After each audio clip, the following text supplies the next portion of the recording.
So without any further ado, let me bring forward Mayor Bill McMurray.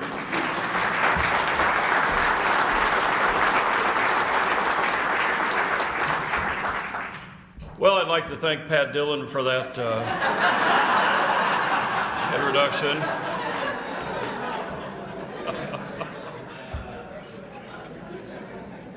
I'd like to ask the City Council and City staff who are here to stand up. I really like working with them. They're great people.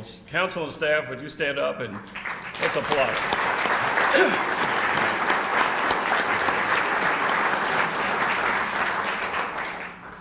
You know, I couldn't be half as efficient as I hope to be without my assistant in the mayor's office. So Tina, would you stand up? The mayor's assistant, Tina Cotton. And I'd like to recognize the mayor's boss, my wife, Judy.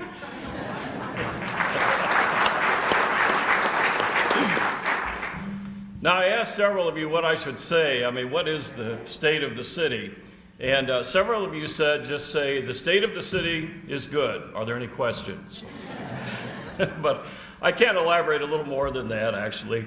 What I'm going to say is the state of the city, I'm going to borrow a term from many years ago, the state of the city is worthwhile. The city worthwhile is worth your while. And here's what I'd like you to do to make it worth your while. I'd like, borrowing some phrases from Imagine St. Joseph, I'd like you to invest in people. I'd like you to create a better place. And I'd like you to grow prosperity. Invest in people, create a better place, and grow prosperity. That's what we're going to be about over the next 20 years. And I think the council and the staff, the city, and the community, we've all started already on these things. Now, what about investing in people? What have we done? Well, as mayor, I've tried to be there just about every day. One of the people said to me, well, you're here every day. I think that was a compliment. I'm not sure. But anyway, I do try to be there every day, and my door is open, literally. Both doors to the mayor's office are open, and people do come in. Sometimes I wish maybe, okay, well, never mind. When I campaigned, I said we'd have a hotline, and I do have a mayor's hotline, and it's crackling. I've helped people with all kinds of problems, everything from pit bulls to potholes, and had more on the potholes here lately, but we are working on it. I certainly have participated in a lot of community activities. Last night, it was my pleasure to, for example, to be at Central High School for the basketball game. The girls won the game. Some great players there. And one of the young women at Central had helped raise over $1,000, $1,600 actually, for cancer, for the American Cancer Society. And so I got to take part in that ceremony. And there was even a picture in the paper this morning on the sports page. That's the first time in my life I've ever been on the sports page. You know, I was involved in athletics at the University of Kansas, where I went to school after Missouri Western. Now, don't boo, come on. And of course, they always would say, what'd you play? And I said, well, I played the glockenspiel in the KU marching band. And Pat Dillon can tell you a story about that. But anyway, it was great to be there last night. I've been involved in a lot of community activities and work sessions, council meetings, committee meetings. I mean, it's been a lot in the 44 weeks here that I've been the mayor. I have tried to emphasize customer service. You know, this goes back to my insurance days. You know, I remember Buzz Burnham telling me, you know, if the phone rings, you answer it. If a customer cares enough to call, you answer it and you help them. So that's what I've always done throughout my career. And so customer service, I've tried to remove the word no and figure out a creative way to get things done for people. So that's what I've done to invest in people, some of the things. The city council, right off the bat, one of the things we did as a council was to raise the public safety salaries. Not without some controversy, but we felt that people who were willing to risk their lives for our safety deserved a pay raise, and we gave it to them.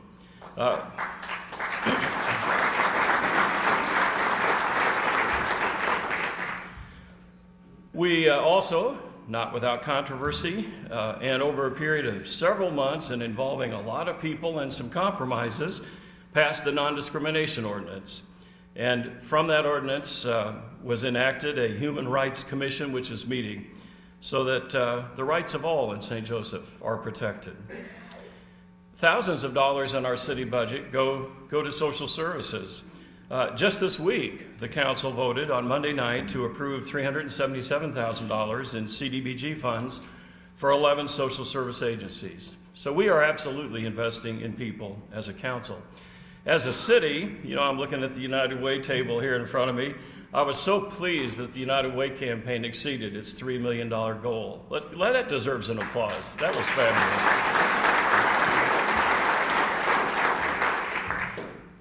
And our chamber is hard at work in partnership with local and regional schools on workforce development. That's tremendous. I keep hearing about that, how we're developing the youth in the trades, and that is something we absolutely have to do because all the old guys my age are retiring and we need to replace them. The chamber in 2018, over 100 new jobs and millions of dollars in capital investment. And listen to this, I never thought I'd live to see the day. The unemployment rate in St. Joe, 2.5%. I mean, that's incredible. That's incredible.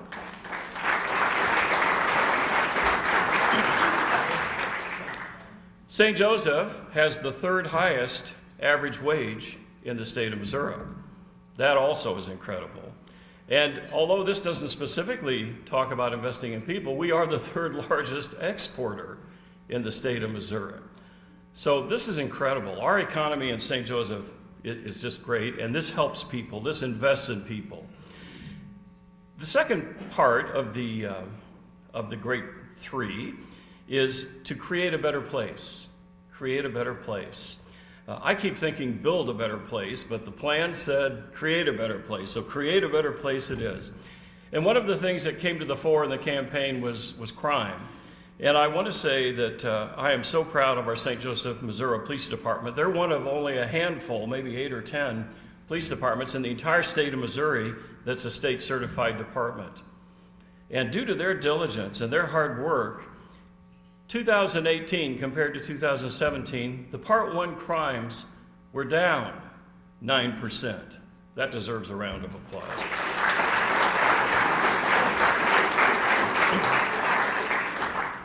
Now, motor vehicle theft, which is a hot topic in more ways than one, small humor there. Motor vehicle theft is down in 2018 over 2017. Listen to this, 26.5%. Motor vehicle theft is down.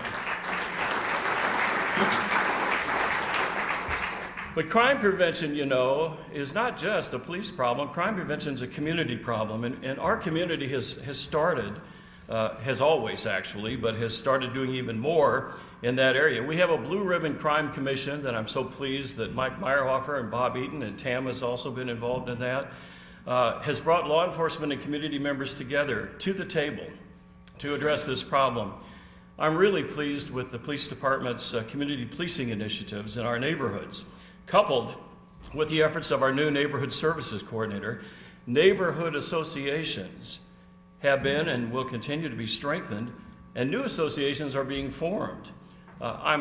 Just the other day, I had a meeting with some of the people from South Side who started a new neighborhood association, and I asked this guy who organized it, I said, were you ever in the military? Because this whole thing was laid out like a battle plan. He said, no, I just ran a business. So I said, yay. We have neighborhood associations which are strengthening all over town, and we're supporting them, not only with SJPD, but with city staff from community development. Community appearance, another great issue. Well, the CIP passed, $25 million over the next 5 years. How about that?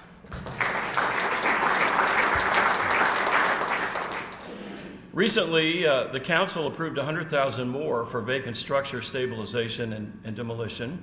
The council has added the requirement that vacant properties, residential, will require a permit and a semi-annual registration fee. And the council has increased municipal court property maintenance fines, bringing them more in line with other parts of Missouri. And I don't know if you've heard, but there's also discussion about a rental inspection program. And I'm sure that discussion isn't over. We're so thrilled that State Representative Sheila Solon has filed 2 bills, one an LLC legislation and the other a land bank legislation. The LLCs, we sometimes run into trouble because the person named as the contact person in the LLC is a registered agent somewhere like in Jeff City, but they don't have anything to do with the upkeep of the property. So now, as Sheila says, no more, as she says it, no more zombies. I don't know if she meant attorneys or what she meant, but anyway, no more zombies. We're going to actually have somebody that knows what to do with these properties, and we can talk to them about the condition of the properties. And the land bank bill, we've been talking about this for a long time. This will enable us, give us another tool to deal with the deteriorating property problem in our city. And city officials have testified on both those bills in Jeff City in committee, in the local government committee. Our environment. One of the things I did early on as mayor was sign up to be a climate mayor. Now, you know, I'm an old Boy Scout, and I'm not hung up on some of this debate and the climate thing. What I want to do is just see that we're all a little more conservation minded, that we try to reduce our carbon footprint, that we try to be responsible stewards of our environment, okay? And following Pope Francis's encyclical Laudato Si', let's do something with our common home here. Let's help it. So we've got this committee going, and they're already into a tree initiative. I mean, we have a tree board that's working with them, and this committee is very aggressive and active, and I'm delighted that that they are the the SEEK committee, Sustainable Environment Advisory Committee. So I'm so happy that they're involved and meeting and going to do some things. And the city staff and the previous council approved this, and we signed on as well, asked Schneider Electric to do an energy efficiency audit of the city. They did a similar audit, for example, at Missouri Western and saved the college money, and so we want them to do the same thing for us. And over the next 15 years, in about 19 different buildings in the city, we're going to have a guaranteed energy savings of $8 million. How about that? Come on. And I am really excited after hearing talk about this subject since, I was in diapers, and that's been a long time ago. Of course, it probably happened again here soon at being mayor, but I've heard talk all these years about the riverfront, haven't you? The riverfront, what are we doing? Well, SWT is polishing up for presentation to the council, and the public certainly invited to this work session on February 21st at 5 p.m. at City Hall. They're polishing up a plan to develop the riverfront. We're actually going to do it. We're absolutely going to do it. We're going to have some private investment, and this just warms my heart. You know, whatever we can do as a public-private partnership, I want to do it. We have people willing right now, as soon as we get the infrastructure in, down Waterworks Road, and Bruce has promised me, right, that we're going to do that this next construction season. He nodded his head yes. Write that down in the TV. We had a meeting with this gentleman who wants to develop some property there and his banker, and so we have really worked hard to get this going. But anyway, we have some private investment like an RV park and camping. And remember the Sunset Grill? Wasn't that a great place? And maybe another restaurant on the river.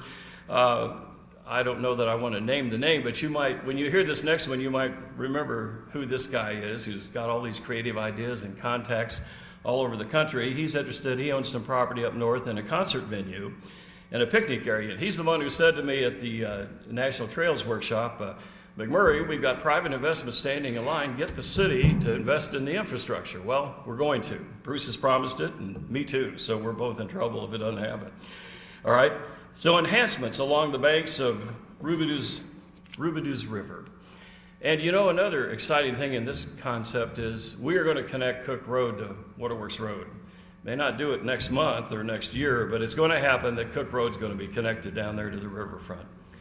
And I could not possibly say anything more about place without mentioning the downtown. And you know, Pat Modlin's here, and Pat's done a great job he's really been a great catalyst downtown. The revitalization downtown, millions of dollars. Did you ever think we'd be sitting here in St. Joseph and saying, in the last few years, millions of dollars have been spent downtown? Certainly Becky Borkacher has been at the forefront of this for years, and it's happening. It's absolutely happening. We have a renaissance going on downtown.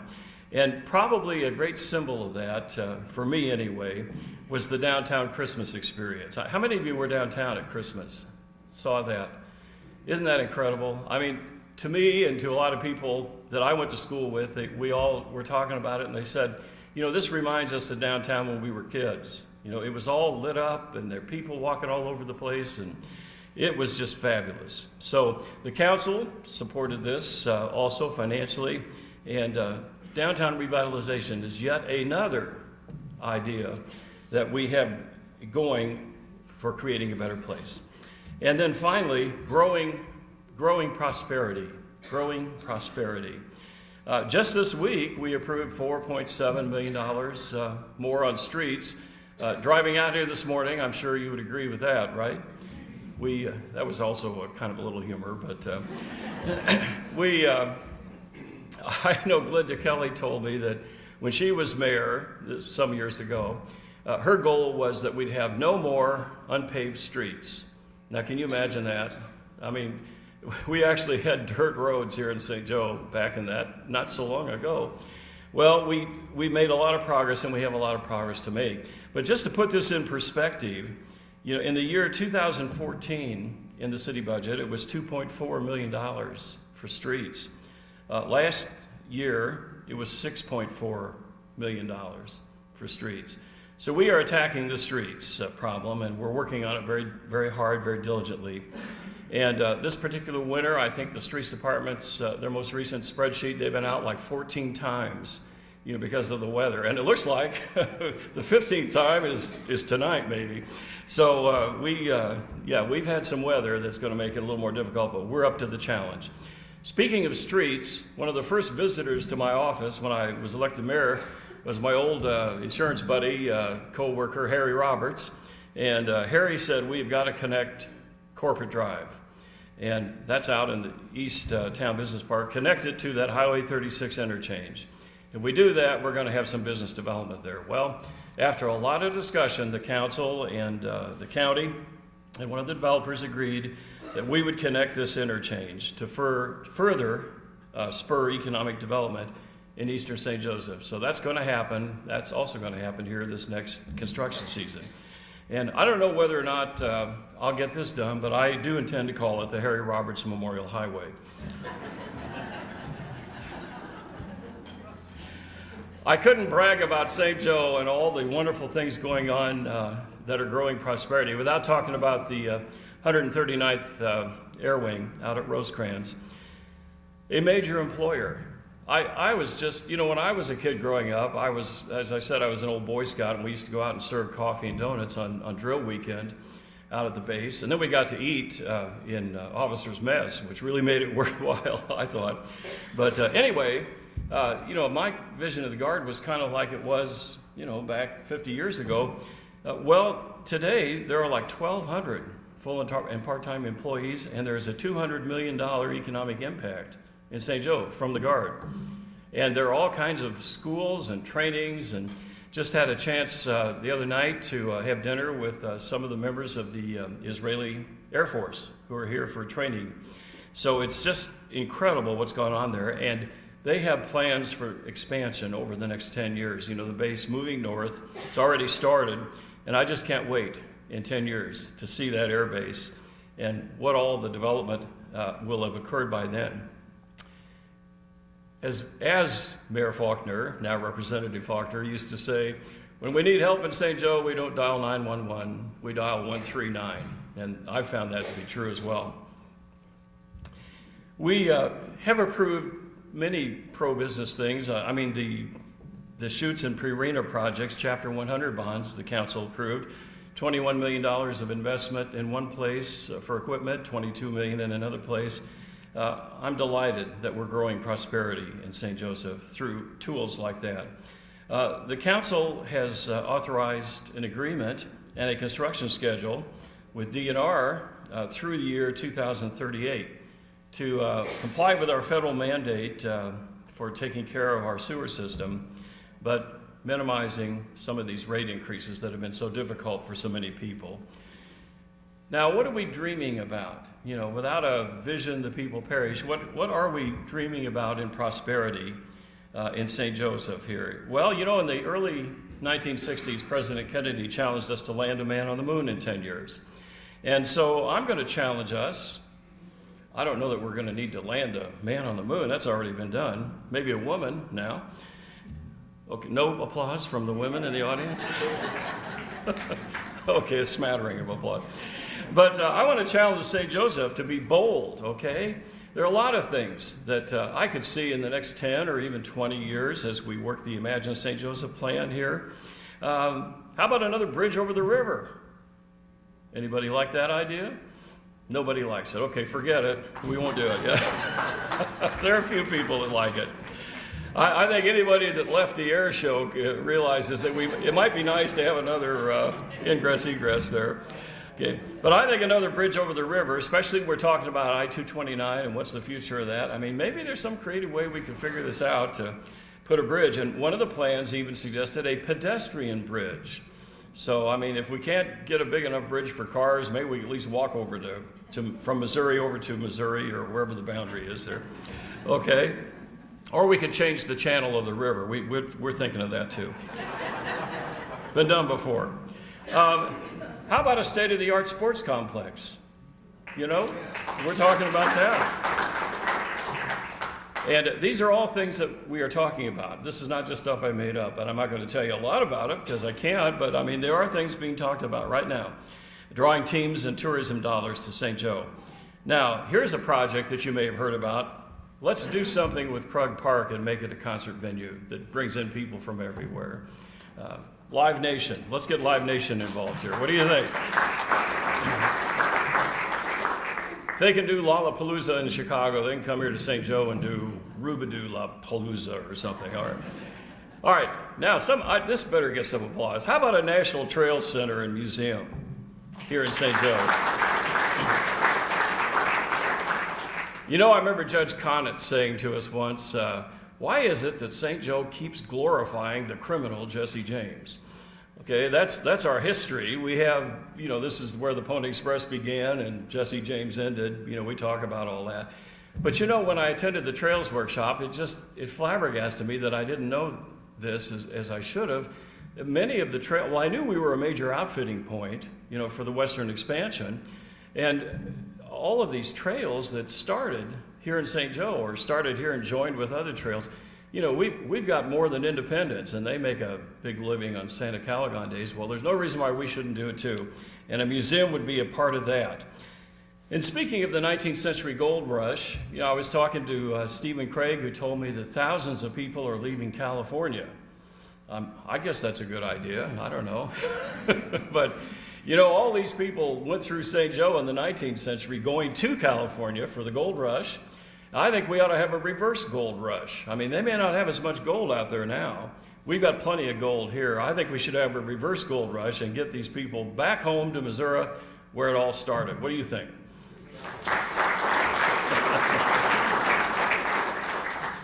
Okay, now I haven't gotten the high sign quite yet. I'm going to wrap it up here, and then I'll take some questions as long as they're easy. Yeah. Judy's holding the clock up here. At my inauguration, I asked for greater civic engagement. You know, I paraphrased President Kennedy and said, ask not what St. Joe can do for you, ask what you can do for St. Joseph. Well, here's what you can do. Here's what I can do. Here's what we can all do.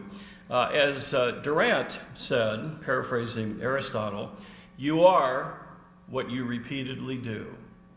You are what you repeatedly do. And I might add, and say, and post on Facebook, and, you know, things like that. So what are we going to be? Well, what are we going to repeatedly do? Our call to action, what I think we should repeatedly do, and say, and post, is to invest in people, to create a better place, to grow prosperity. It's worth our while to do this, and by investing, creating, and growing every day, St. Joseph will be the city worthwhile. Thank you.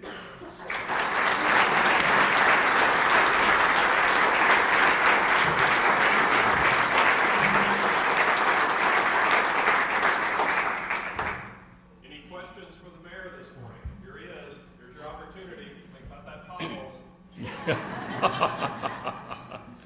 Just don't think about the pot belly, that's all. Bill? Yes. I have a question for you. Uh-oh. Since you've been in office now 44 weeks, what thing or things do you anticipate when you were elected that now have come to fruition? Oh my gosh. Well, the big push was civic engagement, and sometimes I wish it hadn't been quite so much engagement, but we've had lots of civic engagement. I've talked to many people, and lots of people have come forward, and we have more people being appointed to boards and commissions, and we're all in this together. And the thing that, as I said in the paper around Thanksgiving time, they said, "What are you most thankful for?" I said, "The people. The people are our greatest asset here in St. Joseph." And I'm reminded of Andrew Carnegie, who, in the terminology today, said, "Tear down my plants, but let me keep my men, and I'll rebuild my plants. But take away my workers, and I'm finished." All right. So it's the people. The infrastructure is important, but the people are the most important thing. Investing in people. I have seen a lot of people investing in other people and in St. Joe, and that has really been inspirational. And let's keep doing that. That's great. Any other questions for the mayor this morning? Well, I'm going to get out of here before somebody changes their mind. Thank you, Pat.